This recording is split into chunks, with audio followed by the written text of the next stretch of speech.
Yeah. Natumai kila mmoja anaelewa kwa nini tumekuja hapa na kwa nini tuko na kikao hichi. So ni kuhusiana na Juma Said na kuhusiana na Esther. Walipatana na pia dadake Natumai walikuwa katika makubaliano kwamba imempendeza Mungu wawili hawa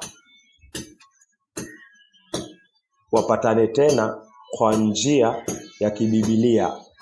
Na naamini ni mapenzi ya Mungu kupanga kila kitu kuanzia mwanzo mpaka mahali imefikia.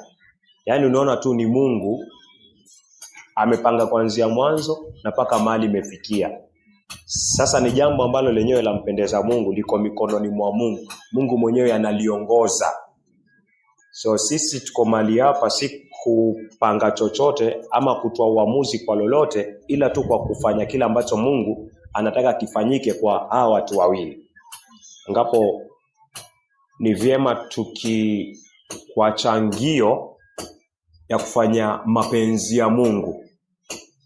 So kabla tuendelee tu, kuna mtu pengine ako na shaka ama ako na maswali ya hawa wawili wasiunganishwe pamoja? Yuko? Hakuna? Na wao wenyewe, je, hili ndio jambo ambalo Juma walitaka na moyo wako wote? Yeah. Esther, hili ni jambo ambalo walitaka na moyo wako wote? Yes? Yeah. So, acha tutaangalia maandiko alafu tutaenda katika utaratibu. Sasa nisome Biblia ya Kiswahili.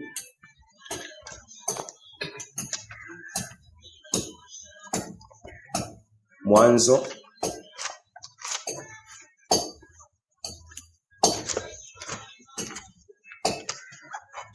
Mwanzo 2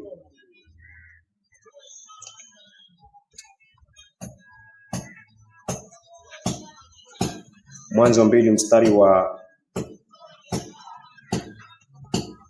18. Kitabu ni cha Mwanzo 2 mstari wake wa 18. Nitasoma kwa uwezo wa Mungu. Bwana Mungu akasema, si vyema huyo mtu awe peke yake. Nitamfanyia msaidizi wa kufanana naye. Ya hivyo ndo Mungu amesema, si vyema mwanaume awe peke yake. So Mungu akamfanyia msaidizi. Sawa? So kwa nini tuyasomaya yote? Ili uelewe mpangilio wa kuunganishwa Juma na Esther. Esther yafaa uelewe, Juma inafaa uelewe. Ili ukienda nje, sawa, ukienda nje ujue umeenda nje ya mpangilio wa Mungu. Na ujue si mwanadamu anawaunganisha. Sawa? Hii si baada ya wanadamu anaunganisha. Ukienda nje itakuwa waenda nje kwa neno la Mungu na Mungu atakushughulikia. So hii ni mpangilio wa Mungu tangu mwanzo kabisa wa kitabu cha Biblia. Katika mwanzo kabisa Mungu anasema si vyema ukae peke yako, akakutengezea Esther. Na Juma yafaa ujue Mungu ndo amekutengezea Esther, na Esther inafaa uelewe kwamba Mungu amekutengezea Juma. Waweza endelea. Hii ni mkikaa pamoja, hilo lafaa liwe tu wazi kabisa. Nisianze muona mwenzangu kama hata ndo ananiregesha nyuma huyu, hata mimi. Usianze kujiona bora. Jua ni Mungu ndo amekusudia hivyo. Na Mungu anasema alimtengezea mtu ambaye ni bora. So ni muone bora venye Mungu anamuona. Nisimuone na macho mengine mwenzangu. Maana Mungu anasema nitamtengezea mtu msaidizi wa kufanana naye. Ya Kizungu inasema, and the Lord said it is not good that the man should be alone. I will make him an helper meet for him. Biblia zingine inasema a suitable. Suitable inamaanisha yule anayekufaa. Yule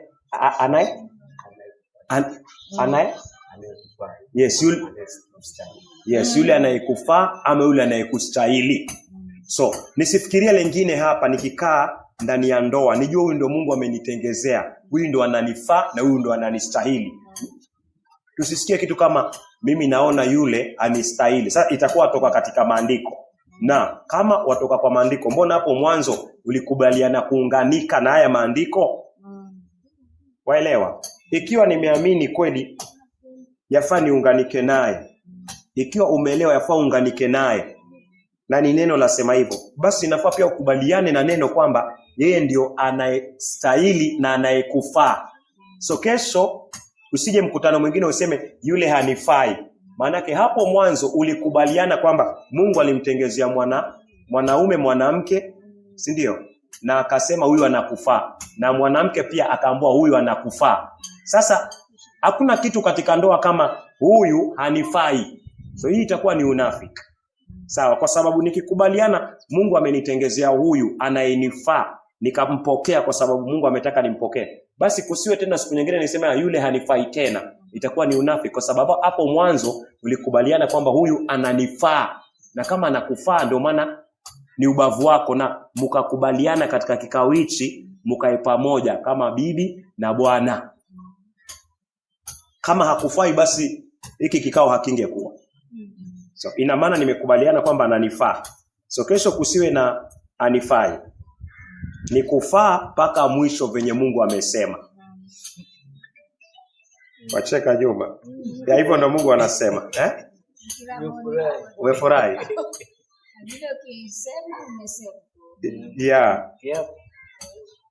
Ya mbele za Mungu. Unaweza soma mstari wa 21?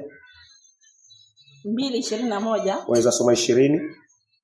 Wa Mwanzo 2 mstari wake wa 20. Adamu akawapa majina yao kila mnyama wa kufugwa na ndege wa angani na kila mnyama wa mwituni, lakini hakuonekana wa kumsaidia Adamu aliyefanana naye. Ya, wanyama walikuwa, lakini Mungu anaangalia hakuna mtu wa kumsaidia Adamu. So mwanadamu haizi tu kuishi, haizi ishi tu na wanyama, ama haizi ishi tu kama mnyama. Lazima Mungu amtengeze yule anayemfaa, na ashatengeza, na ashakutengezea. Sawa sawa, ni yeye. Na Esther ni huyo Juma ambaye unamuona. Ya Mungu aliona Juma asikae peke yake, vile Adam asikae tu na wanyama. Ya Mungu akaona Esther asikae peke yake. Basi Mungu anawaunganisha. Endelea. Bwana Mungu akamletea Adamu usingizi mzito, naye akalala, kisha akatwaa ubavu wake mmoja, akafunika nyama mahali pake, na ule ubavu alioutwaa katika Adamu Bwana Mungu akaufanya mwanamke. Akamleta kwa Adamu. Umetoka wapi Esther?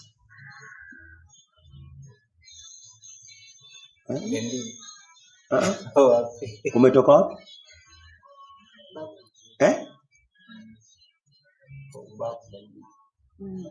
Umetoka? Si ubavuni wa mtu yote, ubavuni mwanani? Ubavuni mwa Juma. Sawa? So Mungu aliingia kwa ubavu wa Adam, akatoa mmoja, alafu akamtengeza Eve. Ni hivyo hivyo Mungu ameingia kwa ubavu wa Juma, akamtengeza nani? Esther. Sasa yafaa umuone tu Esther kama ubavu wako. Yaani ukimwangalia tu Esther, uona moja ya mbavu yako. Na tukasema kama hauwezi kupiga mbavu yako ngumi, so usimpige mke wako ngumi, kwa sababu mke ametoka kwa nini? Mbavu. Sasa kama huwezi piga mbavu yako ngumi, na sijui mtu ambaye anaweza piga mbavu yake, hakuna, sijui na sidhani. So kama huwezi piga hii mbavu yako, basi itakuwa unafiki ukinyorosha mkono kwa nani? Juu ya Esther. Itakuwa unafiki mkubwa sana, kwa sababu mimi siwezi piga mbavu yangu. So yafaa nisimpige nani? Mke wangu. Waelewa? Waelewa Juma? Lakini haufai kunyosha mkono kumpiga mke wako. Na mke pia vile vile hauna nguvu ya kumpiga nani? Mume wako, kwa sababu wewe ni sehemu tu, umetoka katika ubavu wake. Umetoka kwa ubavu wake. So Juma hauna nguvu ya kumpiga, na Esther pia hauna nguvu ya kupigana. So katika ndoa hii ambayo Mungu anaiunganisha, haunganisha akiweka vita ndani. So hakufai kuwe na vita. Hakufai kuwe na vita, si vya maneno, si vya mikono. Hakustahili kabisa. Hiyo si ndoa ambao Mungu anaifungisha katika misingi. Na hayo yakianza kutokea, na siombi yatokee, lakini jua mmetoka katika misingi ambao Mungu amewafunganisha. So inafaa mubaki katika misingi ambao Mungu anawaunganisha Esther na Juma. Bwana Yesu asifiwe. Amen. Inafaa mubaki hivyo. Yaani venye neno hivi ndio uishi nalo milele katika ndoa yako mpaka ile siku utatoka hapa duniani. Si nyinyi pia sisi natuhusu. Tunaweza soma 22. Na ule ubavu aliotoa katika Adamu, Bwana Mungu akaufanya mwanamke, akamleta kwa Adamu. Ubavu wako ndio Esther. Na Mungu leo kwa uwezo wa Mungu, kwa ndoa ya kibibilia, Mungu anakuletea Esther sasa. Amen. Kupitia maandiko, Mungu anakuletea Esther, si ule wa zamani na si ule Juma wa zamani. Juma mpya ambaye yuko na Kristo ndani yake na Esther. Mungu anakupatia Juma. Kwa mnijibu tu wa maandiko na makubaliano ya kila mmoja aliye mahali hapa. Mungu anasema 2, 3 wakikubaliana chenye watafunga hapa duniani, mbinguni Mungu atafunga. Ndio hii Mungu anafunga. Amen. Bwana Yesu asifiwe. Amen. Tunaweza angalia 23. Adamu akasema, sasa huyu ni mfupa katika mifupa yangu na nyama katika nyama yangu. Basi ataitwa mwanamke, kwa maana ametwaliwa katika mwanaume. Esther, ukiishi afaa ujue ulitolewa kwa nani? Juma. Wewe ni sehemu tu. Mungu hakuchukua sehemu ya kichwa alafu akakutengeza. Mungu alichukua sehemu ya ubavu. Ubavu uko juu ya kichwa au uko juu ya kichwa. Sasa usitake hata siku zote ama siku yoyote ile kuwa juu ya mume wako. Haimaanishi mume basi ndio aweke miguu juu akutume tu. Haimaanishi hivyo. Inamaanisha ukiwa na jambo ambalo wataka kulifanya, yafaa umuhusishe nani? Kichwa ambao ni mume wako. Mkubaliane. Kama yamesema hili jambo sina imani nalo, basi inafaa utii. Mkubaliane. Yaani yeye ndio kichwa, hivyo ndio Mungu amesema yeye ndio kichwa, ndio maana akachukua ubavu akakutengeza. Ubavu uko side, wewe ni msaidizi, inafaa uwe tu kando ya mume wako. Yeye ni kichwa, acha kuongoze. Hivyo ndio Mungu anaika ndoa safi, ndoa takatifu, ndoa ambao iko na baraka na mkono wa Mungu. Lakini ukipata ndoa ambao mwanaume amekaliwa na yule mke, basi inakuwa ndoa nyingine ngumu sana, kwa sababu haitakuwa na baraka za Mungu. Haitakuwa na baraka za Mungu, kwa sababu Mungu alimtoa mwanamke kwa ubavu. Aliona kichwa kuna sehemu nyingi, kuna hapa, kuna huku, kuna jicho, kuna angeangalia ubongo kidogo alafu akamtengeza nani? Mwanamke. Lakini Mungu anajua sehemu ambao mwanamke anafaa toke ni kando kwa ubavu ya mwanaume, ili mwanamke awe tu kando ya mwanamume. Mwanaume awe kichwa, yeye awe ubavu, awe kando yake. So hiyo sehemu iangalie. Wataka baraka yako katika ndoa, pata utaratibu wa ndoa ambao Mungu ameiweka kwa Biblia. Mungu ataibariki. So unaweza soma 24. Kwa hiyo mwanamume atamwacha baba yake na mama yake, naye ataambatana na mkewe, nao watakuwa mwili mmoja. Juma, umeacha wazazi wako. Vile Esther. So nyinyi Mungu anasema kwa makubaliano ya kila aliye mahali hapa na nyinyi wenyewe, Mungu anasema nyinyi mmekuwa kitu kimoja. So huyu ni Juma, huyu ni Esther, huyu ni Esther, huyu ni Juma. Juma ni Juma, Juma ni Esther na Esther ni Juma. Hiyo ndio kitu kimoja. Hapa mmekaa wawili, lakini kwa macho ya Mungu anaona kitu kimoja. Anaona Juma na anamuona Esther ndani ya Juma. Sawa. So inafahamu kitu kimoja, si kwa maumbile tu ama kwa kiroho, lakini inafahamu kitu kimoja hata kwa kauli. Mwe kitu kimoja hata ndani ya nyumba, mwe kitu kimoja. Kitu kimoja inamaanisha msiruhusu mtu aingie hapa katikati kuwatawanya. Msiruhusu hali kuwatawanya. Magonjwa, umbo pengine linaweza badilika. Mimi nilimpenda kwa sababu ya sura, sasa hii sura imebadilika. Then waanza kutafuta sura nyingine. Haiendi hivyo. Sawa. Haiendi hivyo. Nilimpenda kwa sababu ya umbo. lakini sasa ashazaa, umbo imepotea. Sasa naangalia wengine ambao haiendi hivyo. Kitu kimoja inamaanisha ni kimoja. Waelewa? Ya kimoja, umpende yeye na hakuna mwingine, yani ulimwenguni kama Esther. Hivyo ndio inafaa uone Juma. Na Esther inafaa uone hakuna mwingine. Hakuna ensemble mwingine isipokuwa Juma. Umeone hivyo. Hivyo ndio Mungu anasema kitu kimoja. Kwa mtakuwa na njaa, mtakuwa nayo. Mtakuwa na misukosuko ya fedha, hiyo mtakuwa nayo, kuwa na uhakika. Lakini kitu kimoja inamaanisha hata katika ufukara bado itakuwa kitu kimoja. Hata kunywa maji na kulala itakuwa ni kitu kimoja.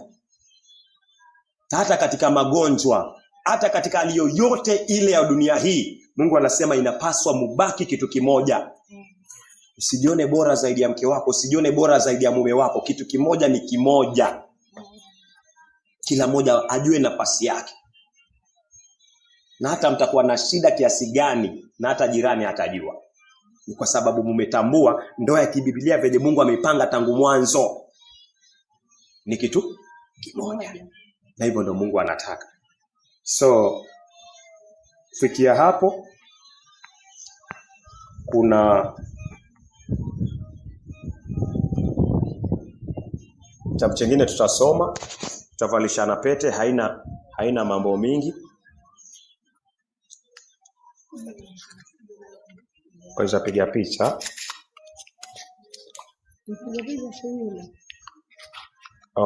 Julius. Atakapiga na hiyo simu yako. Yeah. Watasimama alafu tutavalishana pete. Lakini kabla mvalishane, una maneno tutasema. Hii kubwa ni ya Juma. So Esther. Hii ndogo ni ya Esther. Sawa sawa. So hapo ndio tunaelekea.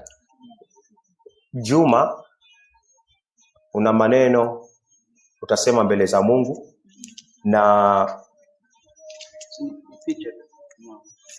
waweza chukua hata video ama picha venye tu itakuwa. Haya, waweza chukua picha. Sawa sawa. Lakini kabla tuje hapo, natumai utaichukulia wapi?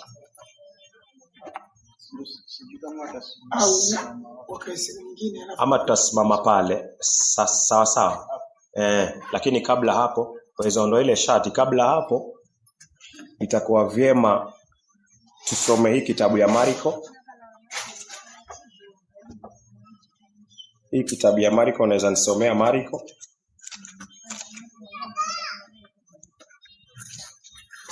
Marko 10.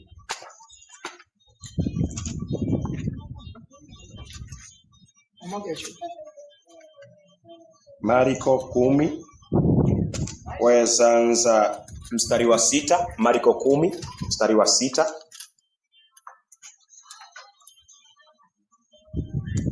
Marko 10 kuanzia mstari wa 6. Maandiko yanasema, lakini tangu mwanzo wa kuumbwa ulimwengu aliwafanya mume na mke. Kwa sababu hiyo mtu atamwacha babaye na mamaye, ataambatana na mkewe, na hao wawili watakuwa mwili mmoja. Asante. Hayo ni maneno ya Yesu Kristo. Anasema tangu mwanzo mpangilio wa Mungu ilikuwa mwanaume na akamuumba pia mwanamke. Na Yesu anasema, anarejelea vile vile, wawili wawe kitu kimoja. Wawili wawe kitu kimoja, kwa kauli, kwa mawazo, kwa kila kitu mwe kitu kimoja. Endelea mstari wa 8 tafadhali. Na wawili watakuwa mwili mmoja. Hata wamekuwa si wawili tena, bali mwili mmoja.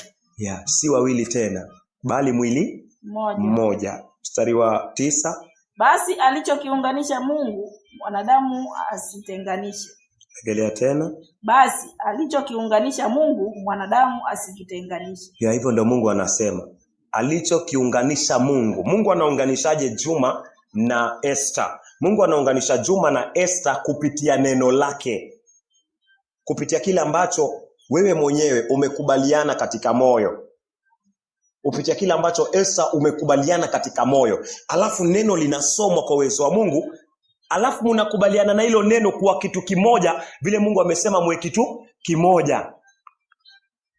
Hivyo ndo Mungu anawaunganisha.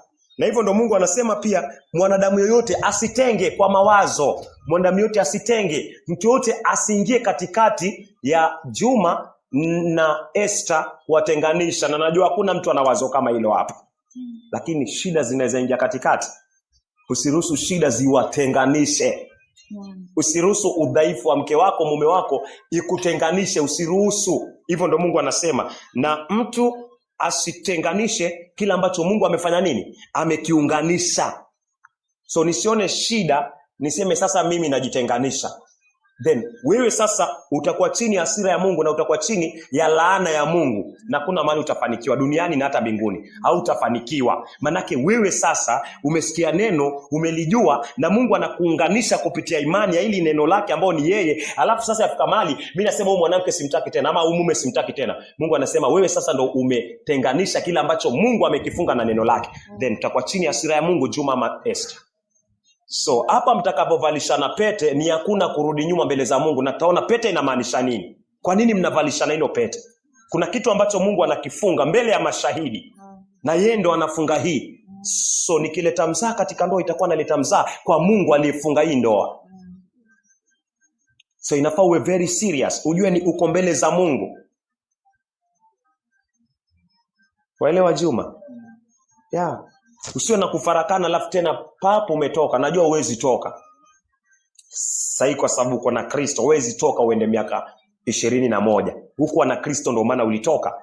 Lakini sasa naamini hata lije wingu gani, je dhoruba gani, neno linakwambia ufai kutenga kila ambacho Mungu amefanya nini? Ameunganisha. Baki katika neno, baki katika misingi ya neno. Muogope Mungu. Hiyo imeeleweka? Bwana Yesu asifiwe. Sawa sawa. So hizi pete, kwa nini mnavalishana pete? So pete katika maandiko yaashiria mamlaka. Pete inaashiria mamlaka. Sawa? Wafalme walipokuwa wakiandika barua walikuwa na pete. Pete ilikuwa muhuri. Akiandika ile barua alikuwa anachukua ile pete alafu anagonga katika ile barua. Ile barua ikienda, mtu yote akiona ile barua, akiona ile pete, ile muhuri ya mfalme, hiyo barua ina mamlaka. So pete inaashiria mamlaka. Sawa sawa. So utakapochukua pete ukimvalisha Esther, inafaa ujue wewe uko na mamlaka juu ya nani? Juu ya Esther. Na Esther atakapochukua pete kukuvalisha wewe, ni wewe, yeye ako na mamlaka juu ya mwili wako. Tuongea juu ya mwili sasa. Huu mwili si wako, ni wa nani? Ni wa Esther. Na Esther ako na mamlaka juu ya mwili wako. Na Esther Juma ako na mamlaka juu ya mwili wako. Mwanaume ni kichwa, utawala, alafu mwili si wako. Mwili si wako Juma. Kuanzia sahi hiyo pete itakapoingia tu katika mkono wako, huu mwili si wako tena. Huu mwili ni wa Esther, na Esther ako na mamlaka nayo. Akitaka chakula cha usiku, wewe unafaa umpatie. Juma Esther akitaka chakula cha usiku inafaa umpatie. Si nasikia njaa nataka kula, wasema mimi hata nimechoka tayari. Haiendi hivyo. Mungu anasema hivyo. So acha tuangalie kwa nini mnavalishana pete. Angalia Esther.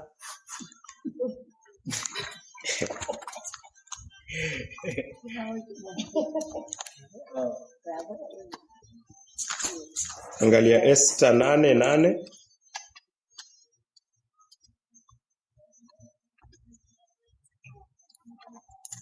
Esther iko hapo kwa Ezra, Nehemia. Esther 8:8.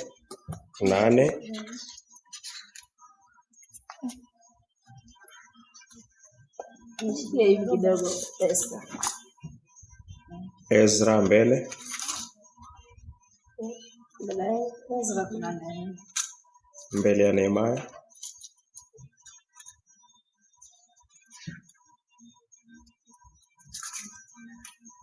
Esther 8:8. Kitabu ni cha Esther 8 mstari wake wa 8, andiko linasema,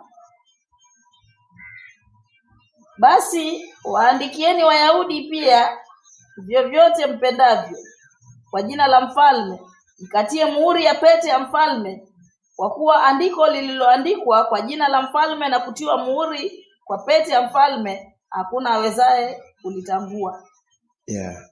Mfalme alikuwa anatumia pete, mamlaka. Akiweka hakuna mtu yoyote anaweza tangua hiyo.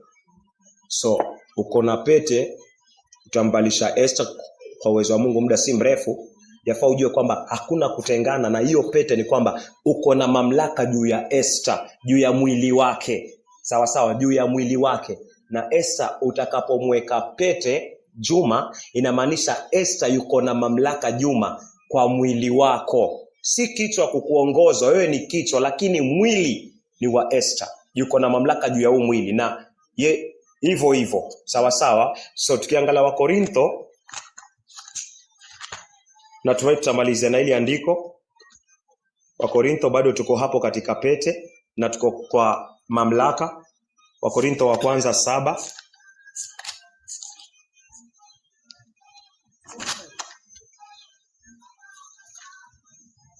Wakorintho wa kwanza unaweza kusoma 7 mstari ni wa 4. Waweza anza 3.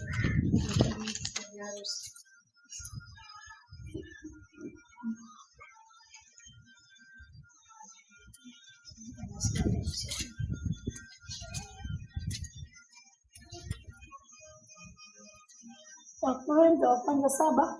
Waweza kusoma 3. Wakorintho wa kwanza 7 mstari wake wa 3, tutasoma kwa uwezo wa Mungu. Mume na ampe mkewe haki yake, na vivyo hivyo mke na ampe mumewe haki yake. Mke hana amri juu ya mwili wake bali mumewe. Vivyo hivyo mume hana amri juu ya mwili wake bali mkewe. Inasema hivyo. Umpe Juma ampe Esther haki yake, na Esther ampe Juma haki yake. Juma ana amri, yani ni mamlaka juu ya mwili wako kwa Esther. Na Esther hana amri, yani mamlaka juu ya Juma kimwili. Mstari wa 4. Mke hana amri juu ya mwili wake bali mumewe. Imeisha 4. Mke hana amri juu ya mwili wake bali mumewe. Vivyo hivyo mume hana amri juu ya mwili wake bali mkewe. Msinyimane isipokuwa mmepatana kwa muda ili mpate bali mkewe. Msinyimane isipokuwa mmepatana kwa muda ili mpate faraga kwa kusali. Ya 4 ni sawa. Ya kimombo inatumia lugha nyingine, inasema the wife has no power. Power inamaanisha mamlaka of her own body. Huu mwili sasa ni wa Juma. But the husband, and likewise also the husband has not power over his own body but his wife. Huu mwili si wako tena Juma, huu mwili si wako tena, ni wa nani? Ni wa Esther. Umeelewa Juma? Huu mwili si wako tena, ni wa nani? Ni wa Esther. Na Esther, huu mwili si wako tena, ni wa nani? Ni wa Juma. So kusiingia ujeuri katikati. Huwa kuna wengine wana ujeuri katikati. Naona wewe inafika time hata katika ndoa kuna ujeuri, huwa ni kiburi. Naona sasa mimi wakati nahitaji mimi ndio nasema, wakati sihitaji mimi hii ni kiburi kikubwa ambacho Mungu hakitaki katika ndoa. Hajaumba ndoa alafu akaeka hicho kiburi ndani. Mungu hakitaki. So kusiwe na kiburi katika ndoa hii ambayo Mungu anaifunga. Amen. Ndio maana mwavalishana nini? Pete. Yaani mimi nampa Esther, Juma ampa Esther mamlaka ya mwili wako. Nimekupatia, una nguvu sasa Esther kwa mwili wako Juma. Na Esther ukimpatia Juma, ukimvisha Juma pete, ni unamvisha pete ukimwambia Juma uko na mamlaka wakati yoyote, saa yoyote, tarehe yoyote kutawala huo mwili wako. Umeelewa kwa nini mnavalishana pete? Mili yenu wampatia mwili wako na wewe wampatia mwili wako atawale. So acha tuende pale kwa uwezo wa Mungu, tutaongea maneno alafu utayarejelea alafu tutamvalisha pete, alafu pia tutayaongea tena, utayaregelea, alafu pia utamvalisha nini? Pete. Alafu mtakumbatiana, alafu mashahidi pia watapigwa picha na nyinyi. Alafu alafu itakuwa sawa. Kuna shida yoyote hapa?